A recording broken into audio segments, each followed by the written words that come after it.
Dans cette campagne pittoresque hérissée de pierres levées, l'histoire est encore bien vivante. Les siècles ont épargné ces vallées sauvages, offrant à la Bretagne ses plus beaux sites naturels. Par un beau matin de printemps, l'envie me prit de parcourir cette nature sauvage à travers ces sentiers bordés de chênes et de hêtres. L'un d'entre eux me conduisit dans un endroit primitif et mystérieux.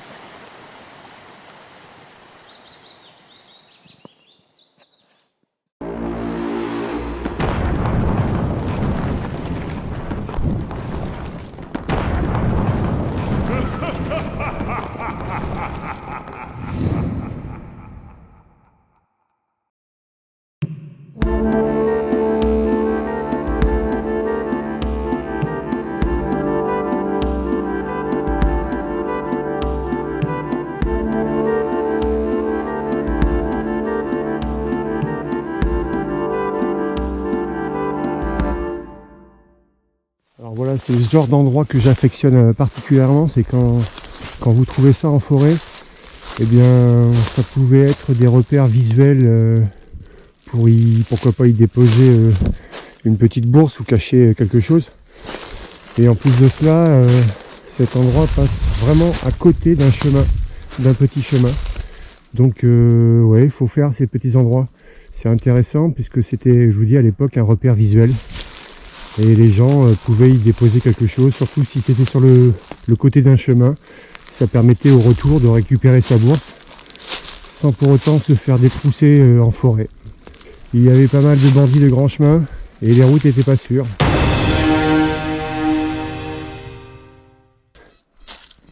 Allez, 81, 83, fixe. Allez, on va essayer de se faire un petit direct. Magnifique. Alors, est-ce que c'est...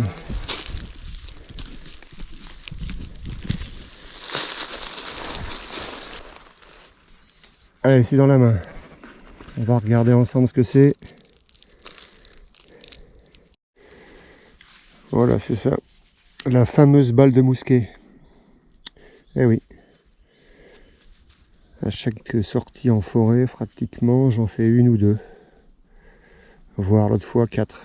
Donc on en trouve pas mal.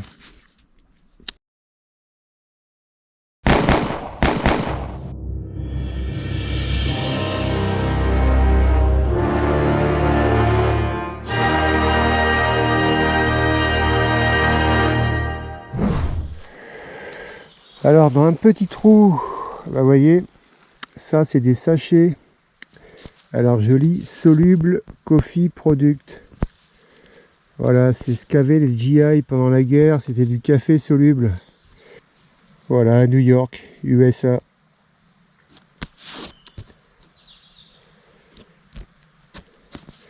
Donc, eh bien écoutez, les Américains étaient par là.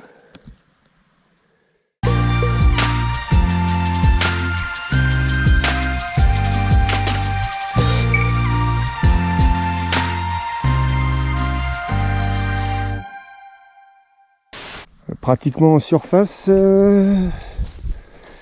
ouais, 5 cm. Et bah écoutez, un joli liard de France avec des bons restes. On voit bien les fleurs de lys. De l'autre côté, je vais pas y toucher, mais il reste des belles inscriptions.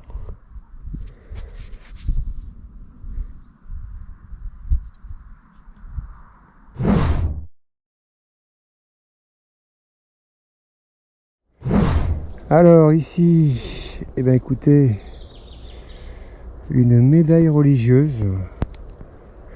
Ça fait longtemps que j'en avais pas fait une, ouais. Voilà, bélière inversée. Il va y avoir des restes. Voilà, on n'y touche pas.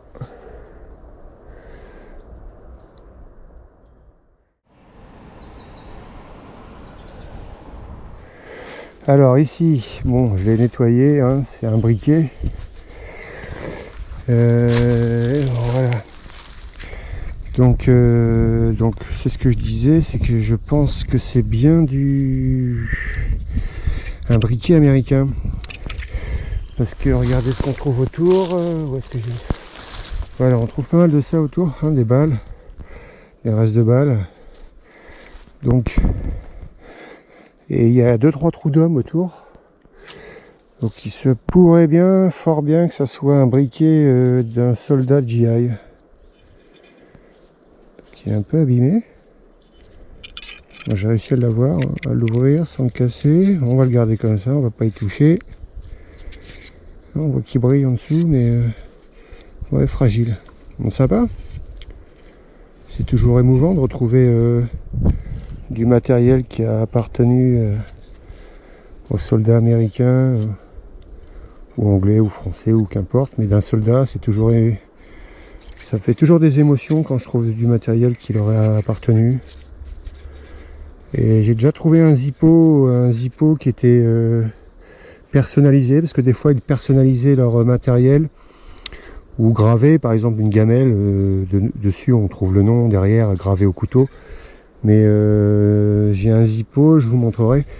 Il est personnalisé, c'est-à-dire que le soldat a mis dessus une monnaie, hein, il a incrusté une monnaie dedans. Et parfois on peut voir des petits dessins dessus ou des noms, hein, ou ils peuvent graver un nom dessus aussi. Mais ils personnalisaient beaucoup leur matériel, quoi. Voilà.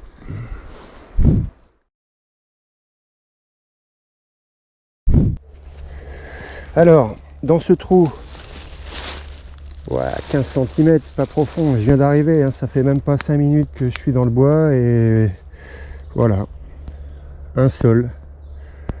Alors une monnaie révolutionnaire, ouais c'est ça. Monnaie de 1 sol en métal de cloche, de l'an 2. Bon, elle est usée un peu parce que elle a beaucoup circulé, quoi. Mais bon, j'ai gratté un peu, je l'ai lavé un peu avant de la montrer. Elle est de 1793. Ouais, pas mal.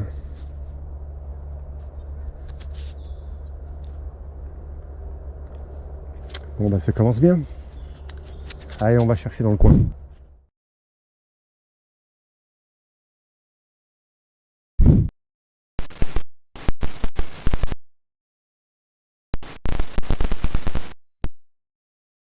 Près de ce bloc de pierre, eh bien, écoutez, j'ai un bon son, au moins à 30 cm. Et là j'aperçois une couleur bronze. Alors je sais pas ce que c'est.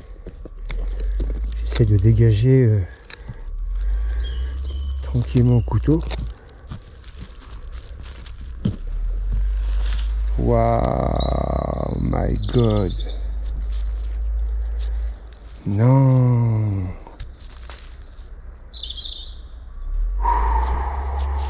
Incroyable. Incroyable. Putain, si je m'attendais à ça aujourd'hui.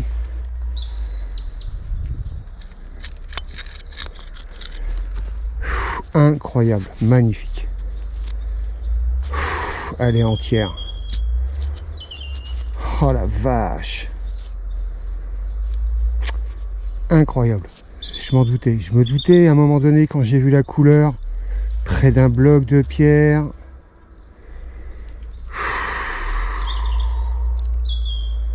À Châtallon. Elle est magnifique. Je savais pas, aujourd'hui j'avais un bon timing, j'étais bien.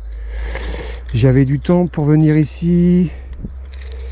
Je savais qu'il y avait quelque chose dans cette forêt parce que je vous dis le contexte, le coin, comment il était bon, la topographie du lieu, enfin bref, il y avait plein de choses qui me faisaient penser que dans cette forêt il y avait forcément quelque chose qui serait intéressant. Mais là, putain, ah, j'ai des émotions qui remontent là. Impressionnant. L'anneau est là, il est complet.